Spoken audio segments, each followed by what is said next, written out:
Hello guys, so I'm starting another segment which is called interviewing abstracts, which means that I'll be interviewing people but for the feelings that I'm trying to convey through their stories. These are all the people that I personally know.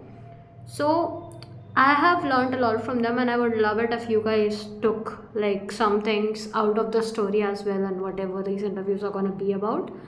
And I hope these are super fun for you as well because recording them is actually really nice for me. I love doing this.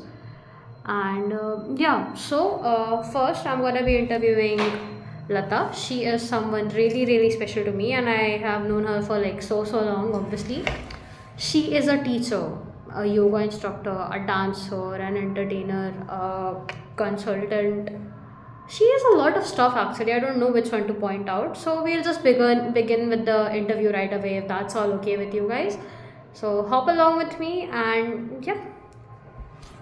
So this is her, and I'll give her the stage for now to say whatever she wishes to say. आम लता अटल।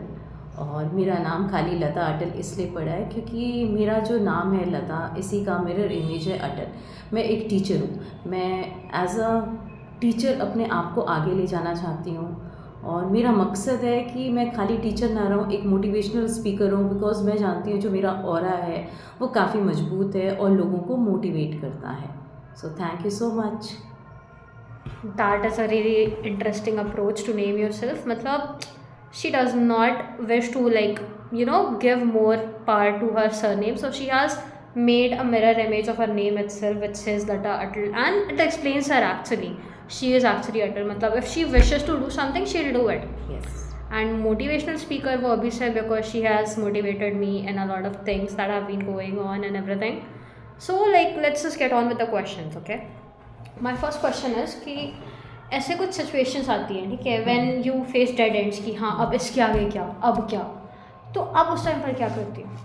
Mostly मेरे साथ जब भी कोई situation ऐसी आती है कि अब इसके बाद कोई रास्ता नहीं है, तो मैं एक मेरे इष्ट देवता हैं जिनका मैं नाम लेती हूँ, ओम नमः शिवाय, बस वो जाप करती हूँ। और उसके बाद जो मेरी प्रॉब्लम होती है उसको छोड़ के उससे रिलेटेड जितने भी सॉल्यूशन होते हैं मैं उस पर फोकस करती हूँ कि मेरे जितने भी प्रॉब्लम्स हैं मैं प्रॉब्लम्स पे फोकस ना करके सॉल्यूशन पे, तो मुझे एक की जगह 1000 सॉल्यूशन मिलते हैं एंड फाइनली मैं उससे बाहर आती हूँ। और मैं लोगों से भी यही अपील करूँगी कि लोग भी अपने इस डेड एंड वाले टाइम पे केवल सॉल्यूशन पे फोकस करें कि एक क्वेश्चन के कितने सारे आंसर हो सकते हैं या पॉसिबिलिटीज़ बनाई जा सकती हैं। या एग्जैक्टली, सो लाइक आप कहना चाह रहे कि अब मैं क्या करूँ से मुझे ये सोचना चाहिए कि अब मैं क्या कर सकती हूँ, मैं क्या कर सकती हूँ, मतलब मेरे पास और क्या अदर ऑप्शन है अगर एक ऑप्शन बंद हो जाता है तो। That is a really interesting approach. I hope more people realise that. Now अब हर किसी के लाइफ में बिकॉज सबकी अपनी इंडिविजुअल चीज़ें होती है, सब इंडिविजुअली अपनी लाइफ में काफ़ी ज़्यादा बिजी होते हैं। कई बार ऐसा होता होगा कि जब आपको किसी से बात करनी होती होगी और सामने वो पर्सन कुछ कर रहा होता है या कहीं बिजी होता है या फिर वो उस टाइम आपसे बात नहीं कर पा रहा होता है, तो अब ऑब्वियसली सबको बुरा लगता है, बट मैं जानना चाहती हूँ how do you feel about it और आप उस चीज़ से फिर कैसे डील करते हो, उसे कैसे टैकल करते हैं ऐसे ये सिचुएशंस को? बहुत ही वर्स्ट सिचुएशन है आज की एरा की। सबसे ज़्यादा वर्स्ट सिचुएशन है जब हम किसी से बात करना चाहते हैं और सामने वाले के पास टाइम नहीं होता है। समथिंग ऐसा हो जाता है हमारे साथ लाइफ में कि हम फील करते हैं कि हम स्टक हो गए हैं, अब उसके अलावा हमारे पास कोई थॉट नहीं है या उससे बात करने के अलावा हमारे पास कुछ भी नहीं है। हम कहीं ना कहीं इन सब चीज़ों से फीलिंग में डूबे रहते हैं और कहीं ना कहीं स्टक हो जाते हैं। एक डिप्रेशन वाली फीलिंग आती है जो आज की तारीख में सबके साथ है। तो इसके लिए सबसे अच्छा ऑप्शन ये है कि आप अपनी कुछ क्रिएटिविटी पे फोकस करें। जब हम इस जगह पे स्टक हो जाते हैं तो हमें कोई जगह एक्सप्लोर करनी चाहिए या किसी नॉलेज को एक्सप्लोर करना चाहिए, मतलब कुछ ना कुछ अपनी लाइफ में एक्सप्लोर करते रहना चाहिए। कंटिन्यूसली हम लोगों को कुछ ना कुछ मतलब खोजते रहना चाहिए कि हम किस जगह आगे बढ़ सकते हैं। अगर एक रास्ता हमारे लिए नहीं है, तो कोई हमसे बात नहीं कर रहा है या हमारे लिए कोई अवेलेबल नहीं है, कोई भी अवेलेबल नहीं है, इवन आपका फ्रेंड हो, आपकी फैमिली हो या आपके मतलब so close so called friends हो, वो अगर नहीं है तो कम से कम मेरे हिसाब से हम चीज़ों को एक्सप्लोर करें, नॉलेज गेन करें। नॉलेज गेन करना मेरे ख्याल से सबसे बेस्ट थिंग है अपने आप को किसी दूसरी जगह से हटाने के लिए। Okay, how long have you been teaching for? आप कितने टाइम से एक टीचर रह चुकी है? कई मुझे बहुत टाइम हो गया पढ़ाते हुए। मैं जब से पढ़ रही हूँ तब से मैं पढ़ा रही हूँ। मैं कॉलेज में थी। कॉलेज में भी एक स्कूल में जॉब करते थे, बिकॉज़ हमारे टाइम में हमारे फादर के पास इतने पैसे नहीं होते थे, वो बस एजुकेशन करा सकते थे, बट जो हमारी एक्स्ट्रा चीज़ें होती थी, एक्सपेंसेस होते थे, उसको कहीं ना कहीं पाने के लिए हम लोग छोटे मोटे स्कूलों में ऐसे पार्ट टाइम टाइप्स जॉब करते थे। वहाँ पे मिल जाते थे, मतलब 600-700 रुपये। आई थिंक वो 600-700 रुपये भी बहुत होते थे, क्योंकि उसमें हम लोग मतलब एक नई ड्रेस, हर महीने एक नई ड्रेस लेना, मतलब अपने आप में एक बहुत बहुत ही मतलब एक्साइटेड मोमेंट होता था कि यार कल नई ड्रेस पहन करके जाएंगे। और मतलब बहुत टाइम से ही पढ़ा रही हूँ। इवन मेरी जो फर्स्ट जॉब थी वो एक मतलब उस स्कूल का नाम मैं सुनती हूँ तो मुझे आज हंसी आती है। उस स्कूल का नाम था चंपतिया स्कूल। तो मतलब बहुत फेमस स्कूल था, वहाँ पे बहुत अच्छे अच्छे घरों से बच्चे आते थे, बट नाम जो था बहुत ही अजीबोगरीब था। पर अच्छा लगता था उस स्कूल में पढ़ाने से, और स्टूडेंट्स तो हमेशा आपको रिस्पेक्ट देते हैं। इवन मैं ट्यूशन भी पढ़ाने लग गई थी उस स्कूल के बच्चों को, तो अर्निंग थोड़ी ज़्यादा हो गई थी, मेरी 1000 रुपये हो गई थी, and I feel very happy. बहुत लॉन्ग टाइम से मैं पढ़ा रही हूँ, जब से मैं पढ़ रही हूँ तब से मैं पढ़ा रही हूँ। Guys, I don't know if तुम लोगों को ये बात पता है कि नहीं, but she was my first teacher as well. तो it is something really nice hearing from her. मेरे को पढ़ाने से पहले अब चंपतिया स्कूल में पढ़ाते थे। Right, Champatiya school.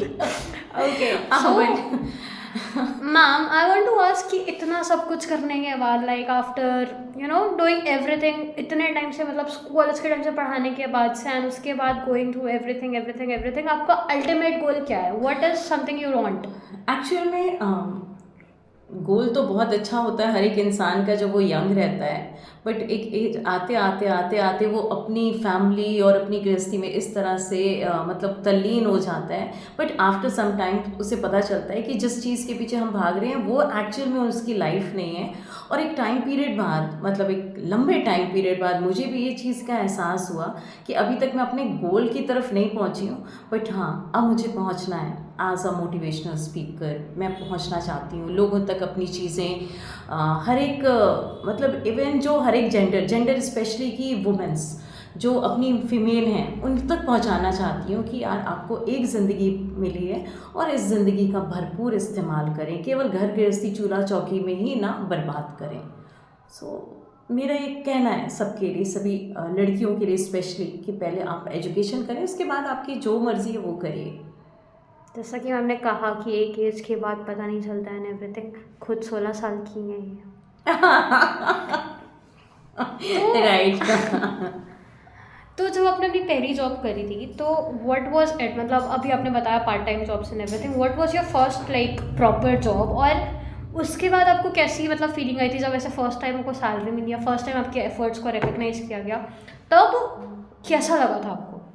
मेरी जो फर्स्ट जॉब, जिसको मैं मतलब हाँ कह सकती हूँ कि ये एक टर्निंग पॉइंट बन सकता था, that is SBI credit cards, जहाँ पर कि सेमी गवर्नमेंट जॉब थी। वहाँ पे आपको सारी फैसिलिटीज़ मिलती थी एज अ गवर्नमेंट एम्प्लॉय, सारा कुछ सब बहुत अच्छा था। बट कुछ अपने पर्सनल रीज़न, कुछ फैमिली की तरफ से प्रेशर्स की वजह से वो जॉब छोड़नी पड़ी। बट वो अगर मेरी लाइफ में रहती आज जॉब, तो शायद आज जिस जगह पे मैं हूँ उस जगह पे नहीं होती। बट ठीक है, ऑल इज़ गुड नाउ।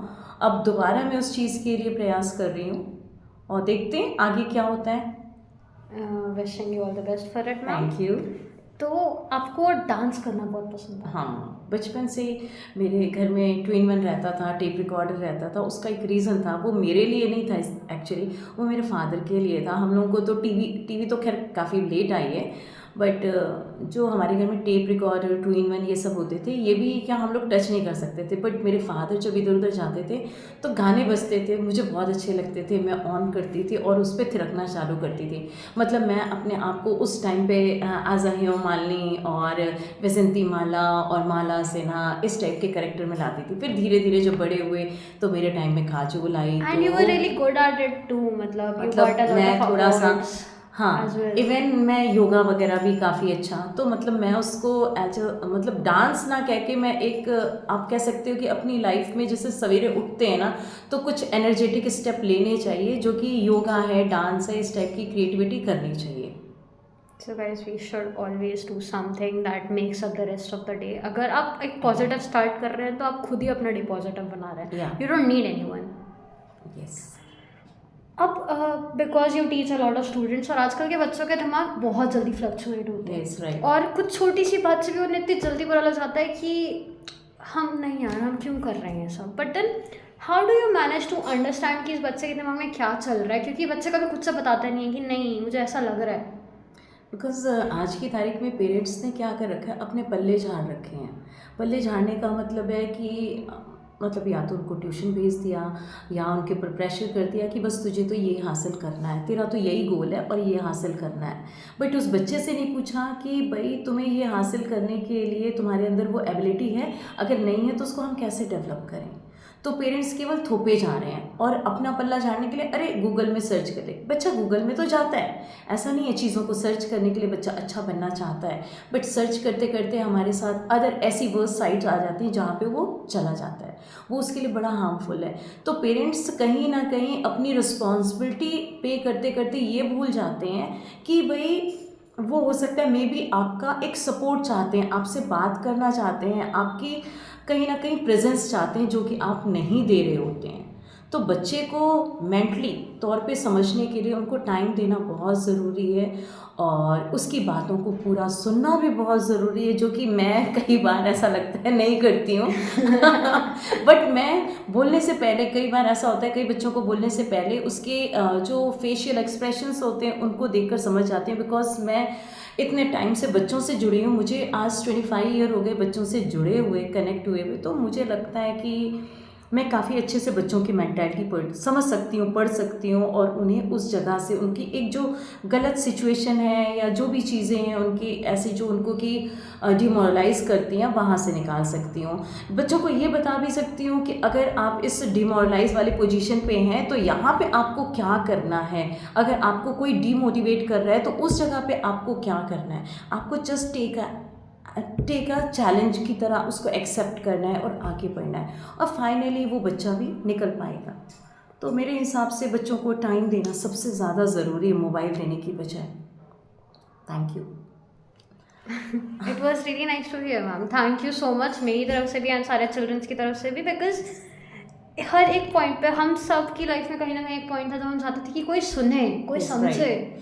हमारे अंदर की जो शैतानियाँ है, जो खुराफात है, उनका कुछ मतलब है, वो कोई सुने, कोई समझे. And you did that. Thank you so much for that. इसमें एक चीज़ और जोड़ना चाहूँगी कि पेरेंट्स को मैं ये कहना चाहूँगी कि पेरेंट्स कभी भी ये ना सोचे कि वो बड़े हैं, उनके पास तजुर्बा है तो वो एवरी टाइम वो सही हैं. कई बार बच्चे भी आपके सही होते हैं. सो प्लीज़ उनको समझने की कोशिश करें. मेरा सिंपल सा एक स्लोगन है कि भाई आप हमेशा सही हो ऐसा ज़रूरी नहीं है, कई बार आपके बच्चे भी सही होते हैं. सो उन पे ट्रस्ट करिए, उनकी बात को सुनिए, समझिए, आगे बढ़िए. So guys it was really nice recording this interview and काफ़ी सारी चीज़ें सुनी, काफ़ी अच्छा लगा. एंड आई होप कि आप लोग भी इससे कुछ ना कुछ सीखेंगे. Until the next session I just have to say कि be positive. I know it's not really easy sometimes कि मैंने बोल दिया हाँ बी पॉजिटिव तो रहोगे तुम पॉजिटिव, नहीं, बट कोशिश कर सकते हैं ना. So with that, I'll end today's session and bye bye guys. Bye.